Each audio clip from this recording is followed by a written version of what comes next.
नमस्कार साथियों, सभी तुला राशि वालों का इस वीडियो में बहुत बहुत स्वागत है। कहते हैं माँ लक्ष्मी को जो सबसे प्रिय चीज़ है वो है साफ सफाई। आपने भी सुना होगा ऑर्डर साफ सफाई। साफ सफाई का मतलब क्या है पर ये आपने नहीं सुना होगा। सीधा सीधा मतलब यही समझ में आता होगा कि भैया साफ रखो, घर को साफ रखो, गाड़ी को साफ रखो, वस्त्रों को साफ रखो, धूल मत जमने दो, साफ रखो, है ना। वो उसका मोटा मोटा मतलब है साफ रखना, पर उसका मतलब ये भी है कि रुकना नहीं है। धूल जमने का मतलब क्या है? आपने वहाँ कुछ किया नहीं है, पुराना हो रहा है, धूल जम रही है। चलते रहना है, सीखते रहना है, आगे बढ़ते रहना है, ये मतलब है उसका। रुकना नहीं है, रुकोगे तो धूल जम जाएगी, पानी रुकेगा तो जहर बन जाएगा धीरे धीरे।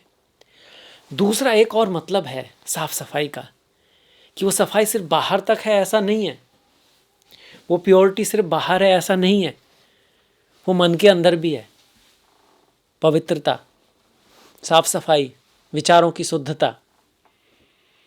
और वहाँ पर यह भी मतलब है कि विचारों में भी रुकना नहीं है, बदलते रहना है, सीखते रहना है, आगे बढ़ते रहना है। और इस चीज़ का ऐसे तो सभी के लिए महत्वपूर्ण है, क्योंकि माँ लक्ष्मी तो किसको नहीं चाहिए, है ना, सबके लिए महत्वपूर्ण है। पर तुला वालों के लिए कुछ ज़्यादा ही महत्व है, क्योंकि तुला के स्वामी ही शुक्र होते हैं और शुक्र का संबंध सीधा सीधा माँ लक्ष्मी से होता है। और इस महीने में खासकर आपके लिए एक बहुत बड़ा अच्छा खूबसूरत कह सकते हो ग्रह बन के आए हैं एक तरह से, क्योंकि आपकी राशि का स्वामी जो शुक्र है वो अपनी ही राशि में रहने वाला है 2 नवंबर से लेकर करीब 26 नवंबर तक। बहुत बड़ी बात है आपके लिए, पहले ही भाव में आपकी राशि का स्वामी, तब तुला राशि का स्वामी शुक्र वहीं रहेगा। इसके साथ साथ धन के भाव में मंगल रहेंगे, बुध रहेंगे, सूर्य रहेंगे। धन के भाव में, द्वितीय भाव धन का होता है, राशि वहाँ पर वृश्चिक पड़ रही है, वहाँ पर 3 ग्रह हैं आपके। पंचम भाव जो पूर्व पुण्य का भाव है, संतान का भाव है, वहाँ पर राहु है कुंभ राशि में। और एक और अच्छी न्यूज आप कहोगे कि शनि जो हैं 3-4 महीने के बाद वक्री से मार्गी हो रहे हैं। वक्री से मार्गी, आप इसको ऐसे समझो, पीछे जा रहे थे, इधर उधर देख रहे थे, उनका ध्यान आगे बढ़ने पर नहीं था, या वो आपको आगे बढ़ने नहीं दे रहे थे, आप ये भी कह सकते हो किसी हद तक, क्योंकि शनि कर्म कारक है ना, कर्म में। और अब वो आगे बढ़ेंगे शनि महाराज, ये एक अच्छा न्यूज़ है आपके लिए। और गुरु आपके 10वें भाव में उच्च के हो रहे हैं, इसके ऊपर अलग से वीडियो है क्योंकि गुरु बहुत महत्वपूर्ण है। पर इस वीडियो में नया ये है कि गुरु यहाँ 11 नवंबर से फिर वक्री भी हो जाएंगे, मतलब पीछे की तरफ चलने लगेंगे। आपके लिए इसका क्या मतलब है, इसको देखेंगे। इतना मैं बता सकता हूँ कि आपके लिए इसका कुछ बहुत ज़्यादा खराब नहीं है, अच्छा ही है गुरु का वक्री होना, कोई दिक्कत की बात नहीं है। और केतु जो है एकादश भाव में है आपके, राहु केतु हमेशा आमने सामने रहते हैं। ये पंचम भाव है, एकादश भाव है। जो एकादश भाव होता है ना, इसको इच्छा पूर्ति का भाव कहते हैं, लाभ का भाव भी कहते हैं। अब आ जाते हैं रिजल्ट पर। शुरुआत करते हैं सबसे बेस्ट न्यूज़ के साथ कि भैया शनि जो हैं वो मार्गी हो रहे हैं, सबके लिए हो रहे हैं, पर आपके लिए विशेष महत्व है, क्योंकि आपके तो योग कारक ग्रह हैं। और 3 महीने से क्या हो रहे थे भाई, बकरी चल रहे थे, पीछे जा रहे थे। आपके 4th और 5th के मालिक, मतलब घर, गाड़ी, भूमि, वाहन, बंगला, सुख, ये जो सब होते हैं, भौतिक सुख, इसको, और मन का सुख। साथ में पंचम भाव ज्ञान, नॉलेज, विजडम, पराक्रम, ये सब जो होता है समाज में जो हम दिखते हैं, शक्ति, पराक्रम, वो सबका स्वामी। और कर्म कारक तो है ही।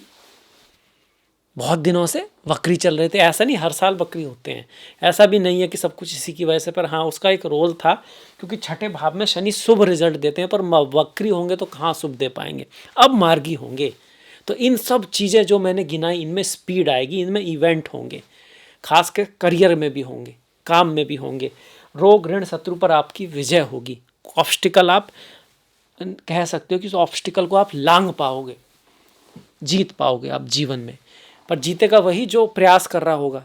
अब जो एग्ज़ाम लिखेगा नहीं तो उसका नंबर कैसे आ सकता है, वो भी अंडरस्टूड है।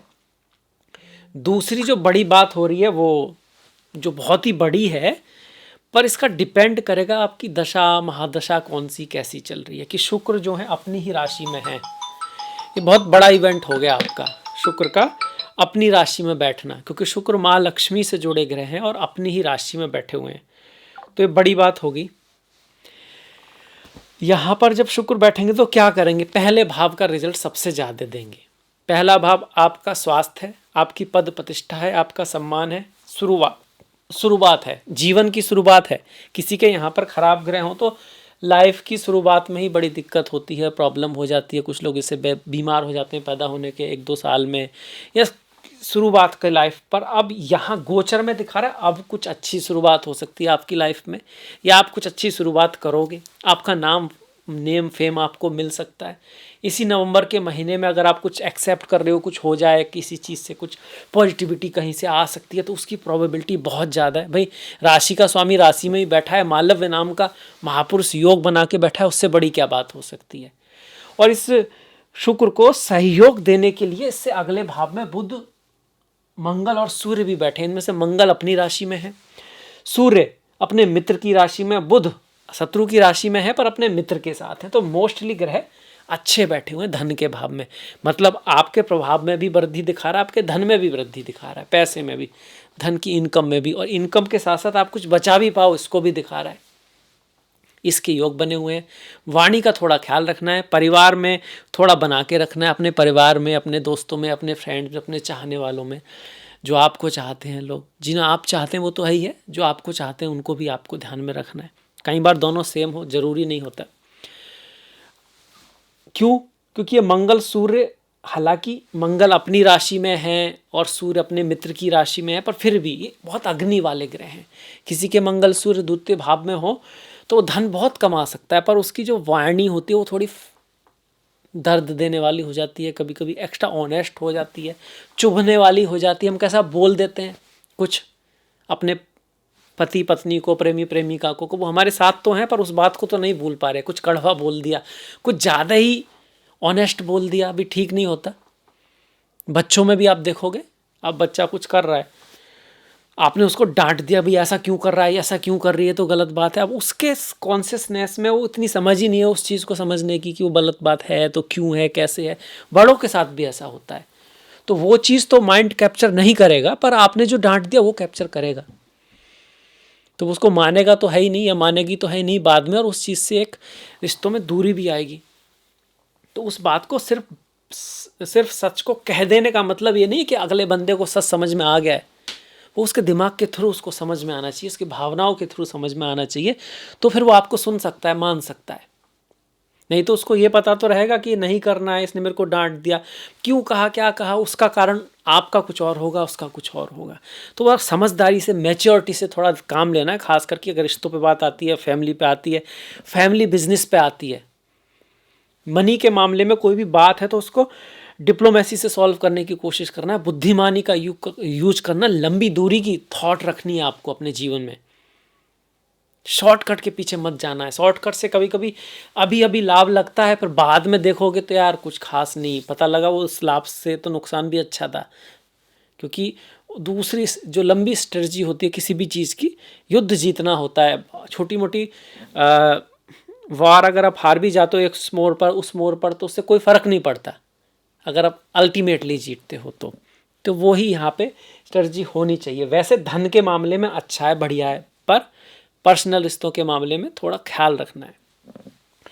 तीनों ग्रह मंगल, बुध और सूर्य अष्टम भाव को देखेंगे तो अकल्ट, एस्ट्रोलॉजी, ज्योतिष, तपस्या, और आप कह सकते हो डिटेक्टिव जो होते हैं ना, किसी चीज़ का पता निकालना, रिसर्च करना, डीप थॉट्स, इन सब की तरफ आपको आकर्षण थोड़ा बना रह सकता है। और लड़ाई झगड़े के साथ साथ आपको थोड़ा एक्सीडेंट से भी बचना है। ये अष्टम भाव सडन इवेंट भी देता है, और जो अब अगर मंगल, बुध, सूर्य 3-3 ग्रह देखेंगे तो कुछ सडन इवेंट में सबसे पहले जो माइंड में आता है वो चोट लगना, गिरना, एक्सीडेंट वगैरह होने का चांस बनता है। गर्म ग्रह हैं, इस राशि को देख रहे हैं। दूसरा, मंगल का इस वृश्चिक राशि में बैठना जो है धनु नाम का एक योग बनाता है। कामधेनु आपने नाम सुना होगा, धेनु, कामधेनु गाय थी जो, जिससे इच्छा पूर्ति होती थी, जो चाहो वो मिल जाता था। ऐसे तो धन के मामले में कुछ आपकी जो है सपना पूरा हो सकता है, चांसेस है। सूर्य एकादश भाव का स्वामी जो है धन भाव में बैठकर एक लक्ष्मी योग बना रहा है, तो पैसे के मामले में बहुत अच्छा है। पर बुध यहाँ थोड़े अफेक्टेड जरूर हो रहे हैं, तो कुछ खर्चा हो सकता है, और वाणी का आपको ख्याल रखना है, आप कुछ कटु बोल सकते हो। डॉक्यूमेंट के मामले में कोई साइन करना है कहीं पे, कुछ खरीदना है, किसी तरह का कम्युनिकेशन करना है, कुछ आपको भाषण देना है, बोलना है, समझाना है, तो 2-3 बार उसको रिपीट कर ले, सोच ले कहाँ शब्द कैसे करने हैं, नहीं तो गलती हो सकती है। हालांकि गलती होने के बाद भी मैं ये कहूँगा कि आर्थिक रूप से तो अच्छा ही है, कोई दिक्कत नहीं दिखती इस महीने के उसमें, पर हाँ रिलेशंस में कुछ प्रॉब्लम क्रिएट हो सकती है। इन सब बातों का ध्यान रखोगे तो बेटर रहेगा, अच्छा रहेगा। शुक्र की बात हमने कर ही ली, पर उसमें एक बात छूट गई कि भाई पहले भाव में है तो पहले भाव के अच्छे रिजल्ट हमने देख लिए, पर ये सप्तम को भी तो देख रहे हैं ना, 7th को भी देख रहे हैं, तो रिश्तों में प्रेम बढ़ेगा, पति पत्नी के बीच में प्यार बढ़ेगा। राहु के यहाँ होने के बावजूद भी कुछ ना कुछ बॉयफ्रेंड गर्लफ्रेंड जो होते हैं वहाँ प्रेम में, वहाँ पे भी कुछ ना कुछ बेहतरी आएगी। किसी के जीवन में कोई कुछ आ भी सकता है, इसके भी चांसेस यहाँ पे बनते हैं जो लोग सिंगल हैं। पर फिर भी पति पत्नी जो लोग शादीशुदा हैं, ऑलरेडी बहुत दिनों से साथ में हैं, उनके लिए शुक्र का ज़्यादा प्रभाव पड़ेगा, बजाय उनके जो अभी अभी लोग मिल रहे हैं, जो अभी यंग हैं या सिर्फ अभी गर्लफ्रेंड बॉयफ्रेंड हैं, दोस्त हैं, फ्रेंड हैं। वहाँ पर आपको थोड़ा सा किस चीज़ से बचना है? मिसअंडरस्टैंडिंग से बचना है, और शक से बचना है, किसी तरह के रूमर से बचना है। किसी ने आपके फ्रेंड के बारे में कुछ कह दिया और आप उसको सत्य मान रहे हो और उसके चक्कर में फिर उससे कुछ क्वेश्चन कर रहे हो, उसको लग रहा है आप उस पर भरोसा नहीं रख रहे हो, अब उनको लग रहा है आप उन पर भरोसा नहीं, तो उस चीज़ों से बचना है। सॉलिड चीज़ों को ध्यान से देखना है, अपने दिमाग से सोचना है, किसी की अफवाह के चक्कर में नहीं आना है। प्रेम के मामले में, एजुकेशन के मामले में भी मेहनत, एफर्ट, हार्डवर्क थोड़ा सा रहेगी। हालांकि अब गति आएगी, अब स्पीड आएगी, इन चीज़ों में भी कुछ ना कुछ बेटरमेंट ही होगा, क्योंकि शनि जो इस भाव का स्वामी है, जो योग कारक है, वो वक्री से मार्गी हो रहा है, तो अच्छी तरफ जा रहा है। पर फिर भी राहु है तो उसका मैं ध्यान रखना। वहीं केतु, लाभ होगा, धन आएगा, पैसा होगा, पैसे के मामले में आर्थिक रूप से बिल्कुल अच्छा बनता है यहाँ पर। और बिजनेस में भी कोई बड़ा ट्रांसफॉर्मेशन, बदलाव, चेंज हो सकता है। सर्विस करने वाले जो लोग हैं उनके लिए भी अच्छा है, पर आपको क्वालिटी पे ध्यान देना है, आपको देने पे ध्यान देना है। मिलेगा तो आपको सही, आपको रिजल्ट में ज़्यादा आसक्ति ना करके अपनी तरफ से जो बेस्ट कर सकते हैं उस पर ज़्यादा ध्यान देना है, क्योंकि केतु वह तभी देते हैं जब हम आशा छोड़ देते हैं। एकादश भाव में है ना, कई बार हम किसी चीज़ के मामले में बहुत उसके पीछे ऐसे ऐसे, वो चीज़ आती नहीं है, वो काम होता ही नहीं है, और जब हम छोड़ दें, छोड़ो जो होगा देखा जाएगा, हम ये करते हैं इस तरह से, और फिर वो रिजल्ट आ जाता है। जब हम रिजल्ट के बारे में ज़्यादा नहीं सोचते, पाथ पे ज़्यादा ध्यान देते हैं, काम पे ज़्यादा फोकस करते हैं, तो वही केतु कह रहे हैं काम पे ज़्यादा फोकस कीजिए, रास्ते पे ज़्यादा फोकस कीजिए। एक बार जो मंजिल है वो तय कर ली, उसके बाद आपको रास्ते पे फोकस करना है, या तो वो मंजिल मिलेगी या फिर दूसरा रास्ता मिलेगा, पर केतु बेटर रिजल्ट देंगे इस तरह से। ये केतु का नेचर है। वहाँ पे हम्बल होना पड़ता है, जहाँ पर केतु होते हैं वहाँ पे छोड़ देना पड़ता है, ईश्वर के ऊपर छोड़ दो, बस रिजल्ट पे मेहनत मत करो और प्रोसेस पे करो आप, तो केतु बेटर रिजल्ट देते हैं। बाकी केतु की दशा है तो गणेश जी की पूजा करना, बुद्धिमानी से काम करना, ज्ञान से काम लेना, ईश्वर पे भरोसा रखना है, क्योंकि गणेश जी का सर भगवान शिव के थ्रू आया था ना, तो अपने दिमाग को छोड़ो, ईश्वर पे भरोसा रखो और ज्ञान से काम लो। इस चीज़ का इंडिकेशन भी देते हैं गणेश जी की जो मूर्ति है, जो सिम्बॉलिज्म है, इस चीज़ को दिखाता है। बुद्धि के देवता हैं, ज्ञान के देवता हैं। गुरु तो खैर 10वें भाव में है, वक्री हो रहे हैं। वक्री होने का मतलब यही है, गुरु का आपके लिए मैं कहूँगा कि भैया कम्युनिकेशन का थोड़ा सा ध्यान रखना है, लड़ाई झगड़े से बच के रहना है। फालतू में कोई अपना, कई बार होता है ना, फालतू के प्रॉब्लम में आप पड़ जाते हो, किसी की प्रॉब्लम सॉल्व करने के चक्कर में, या अपनी प्रॉब्लम में जो जिसका इतना इंपॉर्टेंस नहीं है, और उसके चक्कर में बड़े गोल। कई बार तो ये होता है आज काम नहीं करेंगे, मूड ठीक नहीं है ना, कुछ ऐसा बड़ी चीज़ छोड़ रहे हैं छोटी चीज़ के लिए, तो ऐसी चीज़ों में नहीं पड़ना है। दूसरा, गुरु बकरी होंगे 11 नवंबर के बाद से, पर फिर भी ये 10वें भाव में उच्च के हो रहे हैं, तो आपको जॉब दिला सकते हैं, करियर में कोई चेंज, पर पॉजिटिव चेंज ला सकते हैं। चूँकि 6ठे भाव का है तो कई बार किसी से लड़ाई झगड़ा प्रॉब्लम हो सकता है जॉब की जगह पर उसके थ्रू जो परिवर्तन आए, हो सकता है वो आपके लिए अच्छा ही हो। इसका मतलब ये नहीं कि आपको लड़ाई झगड़ा करना है, इसकी पॉसिबिलिटी है, मतलब कुछ संघर्ष, कुछ प्रॉब्लम्स वर्क प्लेस पे आ सकती है, और शायद उसको आपका फ़ायदा ज़्यादा मिल जाए आपको उससे, इसकी पॉसिबिलिटी है, पर आपको खुद से लड़ाई झगड़ा नहीं करना है, इस बात का ध्यान रखना है। गुरु यहाँ से इन 3 ग्रहों को भी देख रहे हैं, मतलब धन के मामले में भी आपको हेल्प करेंगे। यहाँ भी देख रहे हैं शनि को भी शुभ करने वाले हैं, रोग ऋण शत्रु पर भी आपकी विजय को प्राप्त करेंगे। कुछ सेवा वेवा आप करते रहें लाइफ में, तो इस गुरु का पॉजिटिव रिजल्ट आपको आएगा। और अगर गुरुवार के दिन कुछ गुरु की जो चीज़ें होती हैं, ज्ञान होता है, ज्ञान अर्जित करना, संतों की सेवा करना, इसके साथ साथ अपने गुरुओं का रेस्पेक्ट करना, इसके साथ साथ आप धर्म स्थान पर कोई सेवा वगैरह करते हैं तो आपको गुरु का थोड़ा पॉजिटिव रिजल्ट ज़्यादा मिले, इसकी संभावना यहाँ पे बन जाती है। तो ये था तुला राशि के लिए इस महीने का राशिफल। अगर आपकी शुक्र की दशा, महादशा, अंतरदशा है तो उस केस में मैं कहूँगा शुक्र की रेमेडी करें आप।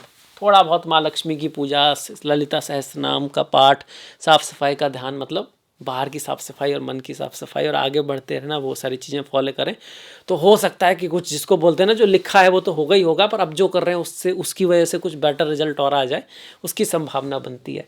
त्योहारों की बात करें तो 14 नवंबर का बाल दिवस है, 5 तारीख की कार्तिक पूर्णिमा है, 1 नवंबर का आपका देव उत्थान एकादश, देव उठ रहे हैं, मतलब ऑस्पिशियस समय आ रहा है, शनि वक्री से मार्गी हो रहे हैं। जो अब तक तैयारी करने का समय था, पिछले 2-3 महीने में कुछ गलतियां सामने आई होंगी, कुछ काम रुके होंगे, तो उसको लेके अपने आप में सुधार लाने का समय था, और जो सुधार ला चुका है अब उसके आगे बढ़ने का समय है।